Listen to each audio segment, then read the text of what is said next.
Hey, Retcon Raider here, and welcome back to another episode about the Pillars of Eternity 2 Deadfire Beta. Last time, our band of generic adventurers were hired to help fend off an army of fish monsters that were terrorizing Tikawara Village. Of course, that was before we learned that the Lago Faith had only turned hostile, because the villagers had kidnapped their hatchlings. We're headed back to Tikawara Village right now, but first, we appear to have encountered a number of ambulatory plant monsters. There's also some sort of interactive shrine or chest over there, which certainly bodes well in the treasure department. Let's just, hold on a second. Okay, not only are we up against a Delumgin, but there's also at least 3 vine lurkers over there. We've never fought a vine lurker before, but it's probably safe to assume that they're the plant equivalent of meat shields. Their main purpose is almost certainly to protect the Delumgin. That way she'll be able to hang back in relative safety, hitting us with charm spells. It's in our best interest to take out the Delumgin as quickly as possible, but since she's immune to dexterity-based afflictions, we need to make sure we're hitting her with something appropriate. Fetid Caress would probably work, but unfortunately the range is much too short.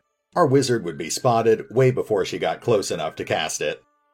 I guess our best bet is to go with our usual tactic. I think the Delumgin is immune to being hobbled, so instead we'll have Retcon hit it with a surprise attack using his Blinding Strike ability. Of course, before we actually do that, let's make sure we've got our fighters up front. Those vine lurkers are going to be coming right at us the second they know we're here. That's how it's done. Okay, we're off to a pretty decent start. We didn't blind the Delumgin, but we did hit it pretty hard. We need to keep those vine lurkers busy, so let's have our warrior immediately start heading in their direction. We'll send the wizard behind him as backup. I'm hoping those vine lurkers will be vulnerable to her fire spells. We'll get Raider into the fray as well, and in the meantime we'll keep all 3 of our ranged fighters focused on taking down that Delumgin. The Delumgin is currently casting some sort of spell. From the icon, I'm guessing it's a buff spell, so let's see if we can interrupt it with our rogue. Nice. Now let's check in on our fighters real quick. That 3rd vine lurker's already heading in our direction, but let's see if we can expedite the process. Death to our enemy. I'll teach you a lesson. Well, our warrior missed, but like I said, the thing's already heading in his direction, so we should be fine. Let's move our wizard over towards the Delumgin instead. She's still casting spells, and we can only interrupt her so many times, so let's see if we can lock her down with a paralysis spell instead. In fact, let's try to pour a few other status afflictions on her too. Let's go. That way our rogues can enjoy some bonus sneak attack damage. Show 'em how it's done. I'll teach you a lesson. Oh, hold on. It looks like our warrior just took some nasty hits. We'll use Second Wind to keep him on his feet a little longer, but I think we're going to need to bring the priest in if we really want to keep warrior on his feet. It looks like wizard also strayed a bit too close to the melee, because now she's being attacked as well. Hopefully we'll be able to keep everyone alive with a quick area heal spell. Not exactly what I was Show thinking. 'em how it's done. Something here that works. Now that never I'll got teach you a lesson. We're definitely taking a beating here. We've got the Delumgin on the ropes, but we're also in immediate danger of losing at least 2 party members. I think it's about time for Wizard to bust out the fire magic. Maybe she can tilt things back in our favor. We'll just have to hope she can stay on her feet long enough to actually finish casting something.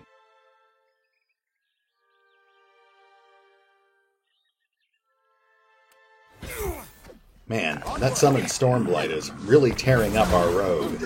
But we've got the Delumgin so close to death I don't want to turn my attention away from it.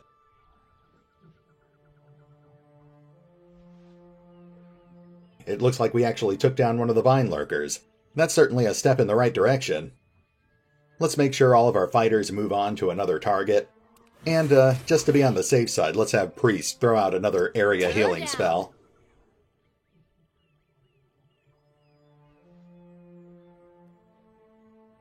That Delmgen is still stubbornly clinging to life, so let's see if we can finally take it down with a couple of nukes.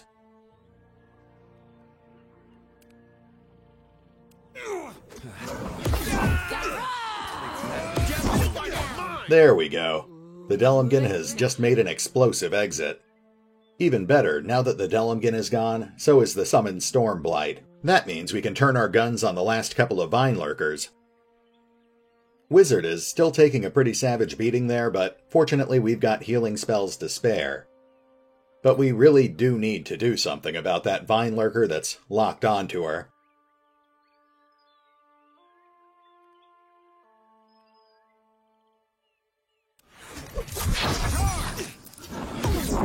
Whoops, it looks like Fighter just took another massive hit, so let's toss another healing spell on him, and let's go ahead and queue up another fire spell as well. Let's go. We're starting to run out of resources here, so the faster we can finish this battle, the better.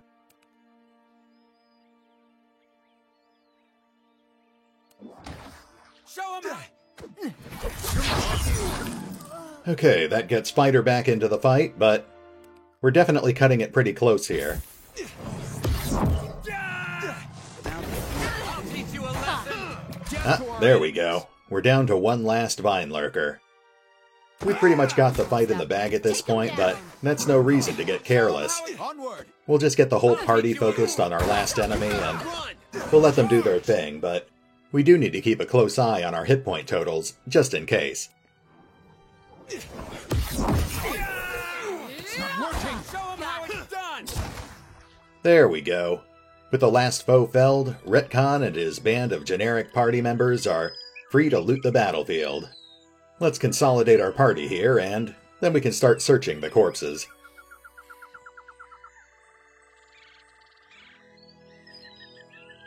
I've got it. River Reeds, Razorgill, Awakened Roots. Nothing all that great, unfortunately. Until they get the crafting system implemented, it's all basically just vendor trash. So, let's go check out that shrine. You find an old stone coffer, pitted and mottled by long exposure to the elements. The lid is cracked, but thick, woody vines like giants' fingers hold it in place. Okay, so it wasn't a shrine, it's actually a chest. Let's go ahead and see if we can tear the vines free. Unfortunately, I don't think we actually have anyone in the party that's particularly strong. I guess we might as well have our fighter give it a shot. Mercenary Fighter can't pry a single vine loose. As Mercenary Fighter tugs, the vines even tighten their grip around the coffer. Well, that's the exact opposite of what we wanted, so I guess we need to try something else.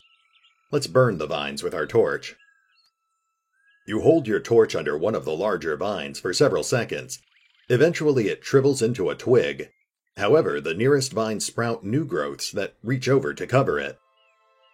Well, that is mildly annoying, so it's time to try magic. Of course, we'll have our wizard handle that, and that's interesting, it actually lets you choose which spell you want to use. Well, we'll go with Fan of Flame since it's lower level. The plants squeal and pop in the flames, giving off an odor that smells disconcertingly like burning flesh. They wither into scraggly, blackened strands, yet no sooner have they shrunk than they quiver and twitch, beginning to fill with sap once more. You rip the lid from the coffer before they can regain their grip on it. You retrieve an antique bronze hatchet, pulling it from the coffer even as the vines feebly grasp at it with hungry tendrils. You have gained an item, Vion Seth. Well, that certainly sounds promising. I guess that means we're pretty much done with the shrine, so let's hop over into our inventory and we can take a quick look at our new acquisition.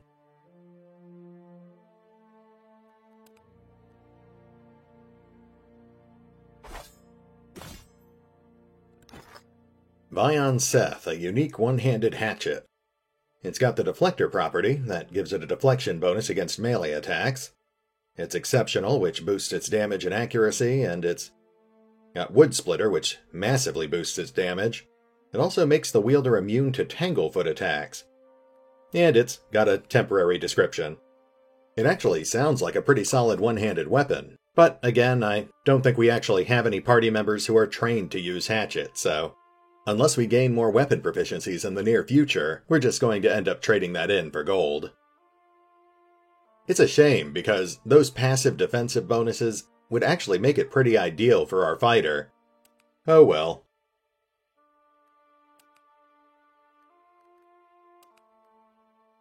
At any rate, I think we're pretty much done here, so let's head back towards Tikawara Village. Right here. We've got some hatchlings to rescue.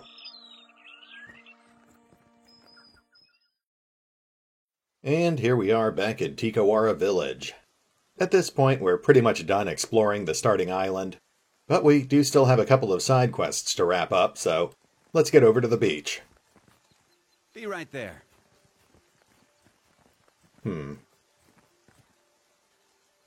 Watch and learn. The statue depicts a voluptuous woman with the head of an anglerfish. It looks an awful lot like a giant lagu faith to me. I think these villagers have some issues. We do still need to figure out what the deal with this guy strapped to a pole is, but we'll come back to him later. I'm sure he'll be fine. Okay, so there's the fish babies we need to rescue. Redcon could easily crack that lock, but I have a sneaking suspicion the locals wouldn't really appreciate that. So let's see if we can find someone to talk to here.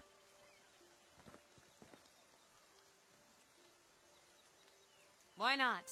Full tides.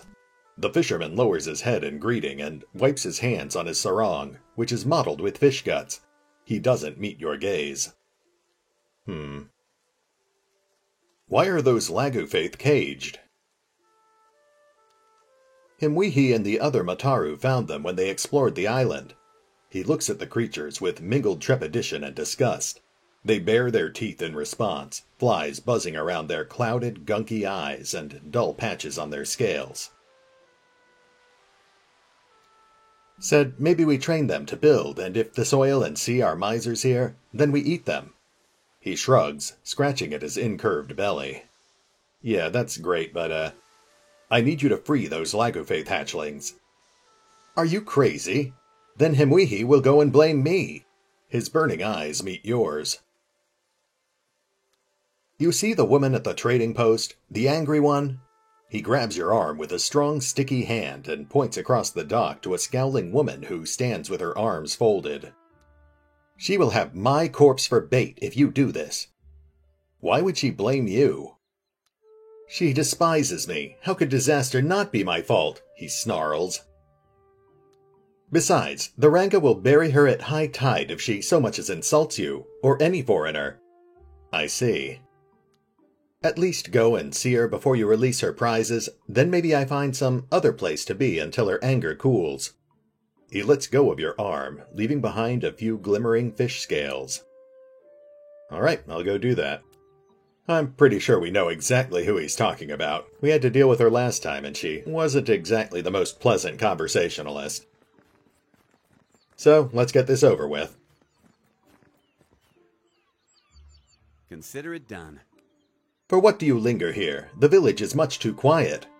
Her restless hands fidget with her weapon, while her slitted eyes scan the horizon. We need to release the Lagufaith hatchlings. She throws back her head and laughs. But you do not laugh. Then you do not joke? For what would I do this foolish thing? She wipes a tear of merriment from the corner of her eye. Well, we've got a few options here, some of which we don't meet the requirements for. I guess we'll start off with the skill check we can meet.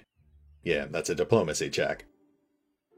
They have clans and families. What would you do if someone caged your children? Her expression hardens. Then I never forgive them. We must destroy the broodmother now, before she is bolder. She brushes another speck of moisture from her eye. We still need to release the hatchlings. For what do you say this again? She raises an eyebrow, but she's listening. You want them to leave you alone, right? Release their young and they will. They are animals. They hunt where they smell food, and they smell food in our village. She leans forward and speaks slowly, as though explaining this to a child. Listen, I really don't need the attitude. If I release the young ones, then they attack when they grow big. Well, we'll pick the class-specific option here. No, if you release the young ones, they'll just be thankful like any animal. She furrows her brow and begins to form a counterpoint, but stops herself. Take the key then, and yell for help if anything goes wrong. She passes you the key with one hand and hefts her weapon in the other. Okay. Let's head on back to the hatchling cage and let those poor little guys free.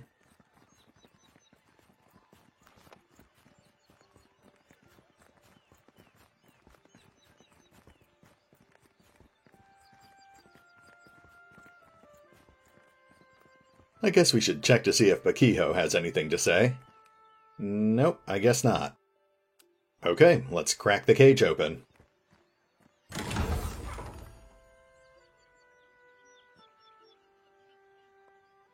Look out! They escape!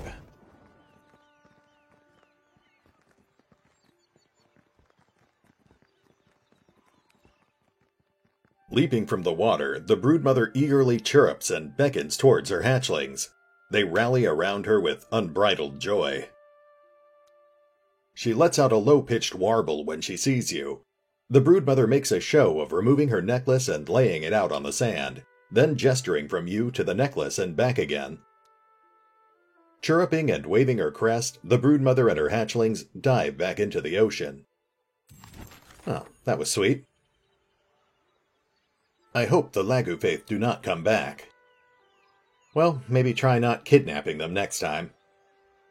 It looks like our adventures in babysitting have actually netted us a massive amount of experience points, enough to earn everyone in the party a level up.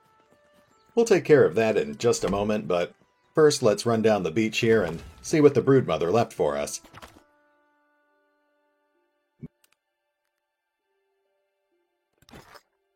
Baubles of the Fin.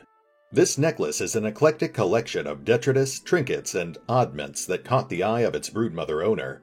These glittering prizes act as a banner and beacon to lesser Lagufaith, inspiring them to unlikely bravery. Though there is likely no magic in this humble device, it does seem to resonate with the broodmother's avarice and dominance. This magic necklace grants us a +1 to Constitution and Intellect, and it gives us Cruelty and Curios. The collection of trinkets, witnesses of countless acts of mischief and malice, radiate their cruel temperament on an aura that boosts outgoing damage of all allies within range. Well, it would be nice to get some specifics, but, nope, that just closed the window. Let's try that again. Cruelty and Curios, right-click for details. Okay, well, I guess we can't get specifics on exactly how that works, but the important thing is we know that it boosts outgoing damage in a radius around the wearer, and it grants a bonus to Constitution and Intellect, so I think it might be a good match for our priest. Let's go ahead and put that into his necklace slot. Now we'll be slightly tougher, and his healing spells will have a slightly greater area of effect. Now let's take a quick peek at our journal, and, I release the Lagufaith captives. Alright, I guess that's that. There's no more lingering threads for that particular quest, so it's time to move on to the next one. Let's go see what the deal is with that guy who's been tied to a pole. Oh, right. I guess we should take care of our level-ups first. Thanks for reminding me, Magic Level-Up Sparkles. I guess we could go talk to, Himwehi one more time, too. It seems the Lagufaith no longer bother us. I can save my strength for a worthy fight. She nods cautiously. Yeah, you're welcome. At any rate, let's go ahead and find a spot to stand here. And we'll take a look at our level-up options. Now it automatically assigned abilities to my generic party members when I started a new game, but it looks like I'll actually have to handle each of their level-ups individually. It's going to take me a while to go through all of my options, so I'll handle that off screen real quick, and we'll be right back with the highlights. Okay, I just spent the last 20 minutes going over my options, and let's take a quick look at what I decided to go with. First, Retcon picked up Arterial Strike. That modifies the crippling strike ability that he already had by adding an additional raw damage over time effect. We've already seen that I like to start most fights by making a crippling strike from the shadows, so buffing the ability with further raw damage just seemed to make sense. Since Retcon also got a second ability point this level, I decided to pick up the passive marksman ability as well. This is a pretty straightforward ranger ability. It just grants a flat +5 bonus to accuracy when using ranged weapons. Next, we had our fighter pick up Vigorous Defense. Our fighter's job in combat is just to keep the enemies occupied while our strikers deal all the actual damage. This ability should help him do that just a little more effectively. On a similar note, our rogue picked up the Adept Evasion passive ability. That grants her a bit more resistance to reflex-based attacks. It automatically converts all qualifying grazes into misses. That should hopefully make her a little less fragile in combat. Next, we've got our wizard, and as a dedicated caster, she gained a new spell instead of a new ability. After looking at all of her options, I decided to pick up Mora's Writhing Tentacles. Not only because it sounds totally awesome, but also because it sounds pretty useful as well. It can be used in combat to summon a trio of powerful tentacles, which will crush, corrode, and immobilize any enemy nearby. Lastly, our priest picked up a 4th level spell as well. Since we've been cutting it pretty close in a lot of the recent combats, I decided to go defensive and I picked up Circle of Protection. This spell creates a zone that grants a massive defense boost to any nearby allies. I also took a moment to clear out our inventory a bit, and then purchasing a new item or two. Most notably, we picked up the Swordsman's Bracers. Heavily scored by repeated blade strikes, these hardened leather guards have clearly withstood numerous melees. The wafting scent of fine oil rising from the bracers suggests that despite their weathered condition, they have been well cared for.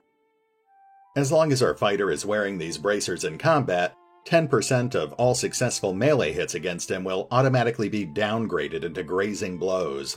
So again, that will help keep our fighter alive while he's busy keeping all of the enemies off of our squishier party members. That covers just about all the off-screen bookkeeping, so let's go check out our next side quest. Confess, Tamao, or will you let good food rot?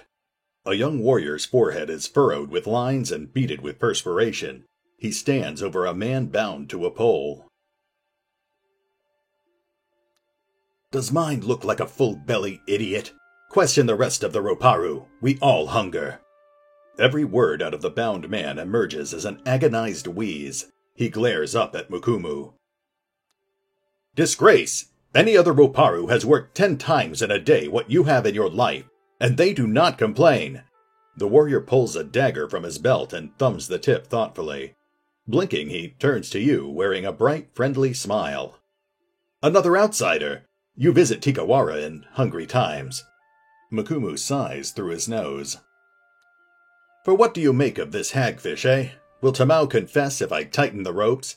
He gestures to the bound man. A lot of locked options. I take it he's done something wrong? Pakihu caught this wretch stealing the last of the koiki fruit. The tribe was to feast on it for a harvest ceremony.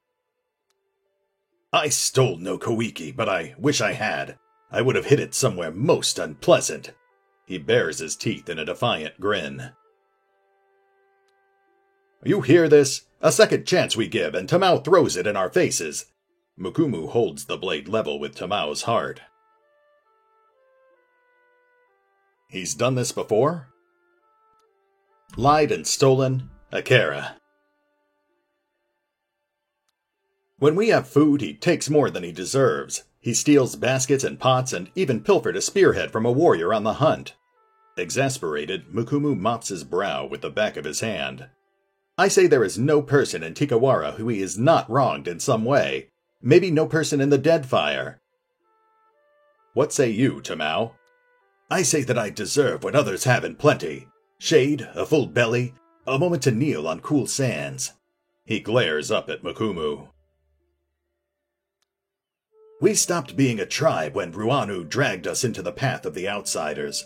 Now we can only save ourselves. You shame us, Tamao! To return in your next life as a coconut crab would be too kind. Mukumu stamps his foot, kicking up a flurry of dust. What was this Koiki ceremony? We would have eaten the last of the Koiki as a tribe. This way we give our thanks to Kohopa, the eel of life. His eyes go downcast. Whoa, that is a lot of background text, so pause the screen if you want to read that. Moving on. Now this cannot happen. Our harvest fails because this one puts his empty stomach higher than the gods. Well, we've got a couple of skill options here. Let's see. History and alchemy. We'll go with alchemy. Did anyone think saving the seeds might be a good idea? This is not done. Mukumu furrows his brow at you. To consume the fruit, seeds and all. This is how we pray to Kohopa for bounty. Would it make things better if I had some spare Koiki fruit on hand? I say missing food is not the problem. Tamao betrays the tribe, dishonors the Roparu, denies all of us Kohopa's mercy. He winces as if ashamed to even discuss it. And he will surely wash back into our nets as a mudfish in the next life if he does not tell us where the Koiki fruit is. He raises his voice again, just to be certain Tamao hears it. So you have your guilty man. What's to be done? Pakihu's word is not enough to give Tamao over to the waves. Mukumu faces the beach and touches his brow. Better to drown as an innocent man than starve with you fools. Tamao spits, but without the forward momentum, it just dribbles on his chin. Mukumu turns his gaze away, doing his best to ignore him. Justice does not fill our stomachs or our hearts. It brings the gods no closer to ending this famine. Mukumu's hand strays towards his stomach. He glances out to the horizon. Alright, I guess, if there's missing fruit, then Raider and I will sniff it out, won't we? He blinks at you and Raider with dawning comprehension. Ikara, you would do this? I say our Ranga will dedicate the feast of the last Koiki to your name. He claps you on the shoulder, leaving Tamao all but forgotten. Until the Koiki is found, I will delight in prodding this stubborn eel for answers. He touches the point of his dagger, his lips spreading into a broad grin. You are free to question him in your custom, I say. And Pakiho, he tarries often by the beach. Mukumu nods toward the shore. Oh yes, we've met Pakiho. Well, we'll get to him in a moment, but first I think we should probably talk to Tamao here. He probably has the most vested interest in the outcome of our little investigation. The bound man casts a wary stare down at you, his arms tightening weakly beneath their restraints. You look at me for what? To watch me shrivel up in the sun? It may be a trick of the light, but the man's emaciated scowl does appear shriveled. You stole the last of the tribe's Koiki? If only my brain and my belly had coordinated, I say I would have tried sooner. He glances longingly toward the hut north of the Rangas. Pakiho hates me because I insult his puny catches of fish. All he does is weigh down his boat. For this he accuses me. Well, what's your side of the story? Pakiho says I was skulking by the drying hut north of the Ranga's home. Akara, this is so. I would have taken the Koiki, but it was already gone. So you are just a thief. I stole no Koiki. Tamao's upper lip curls back. And you are not my Ranga. Unless you come to put a spear through Mukumu's eye. Keep your distance, I say. Can you think of anyone else who might have taken it? It is said that Roparu share one empty stomach. Blame any of them, I say. He grimaces down at his lean frame. The tribe drives me out like jerky because I am hated, not because I am a Koiki thief. I think we've heard just about everything we need, but tell me about yourself. I have seen better days than this. He grimaces up at you. I labor for the tribe, but our Ranga saves the best of everything for his warriors. For what does a warrior need with a full stomach when we are not at war?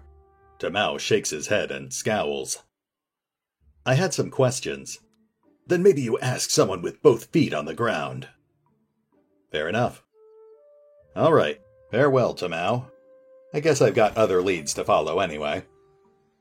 Let's take a quick look at our journal. Okay, this doesn't even qualify as a quest. It's just a task. Alright, it looks like our best bet is to go talk to Pakiho, so let's head back to the beach.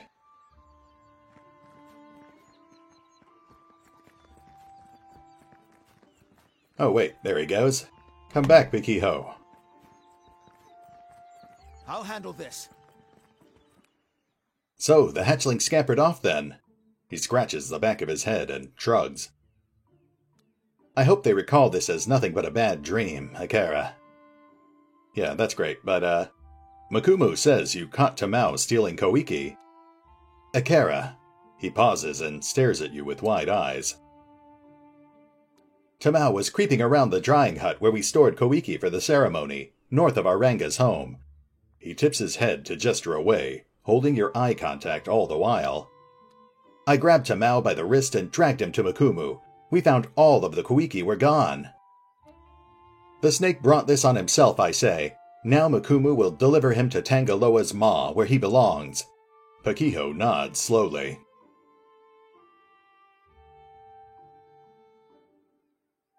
Well, we finally got a bluff option, so let's go with that one. Sounds like the type of story a Koiki thief would tell. Tamao is the thief. Akira, day and night I catch fish for the tribe. Pakiho shakes his head, chest heaving as the smell of perspiration thickens. That is an insight check. Tamao didn't have any Koiki, did he? He opens his mouth to retort, but closes it and hangs his head. It is said the gods piss on the souls of liars before sending them back to Iora as krill. Tamao stole no Koiki. Kahopa must have made Tamao from sand lice because he gives nothing to the tribe, only takes. I can see why you'd want Tamao out of the way.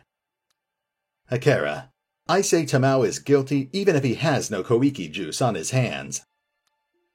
He hates the tribe. Pity and charity fill his belly and shell pouch, and he has not strained a muscle to serve anyone but himself.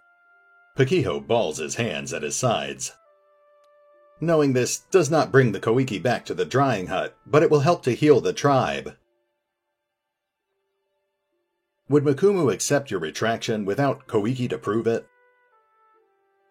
No, he wants the Koiki and the guilty. So do we all, I say. I cannot say if the true thief covered their tracks since Makumu never looked for clues.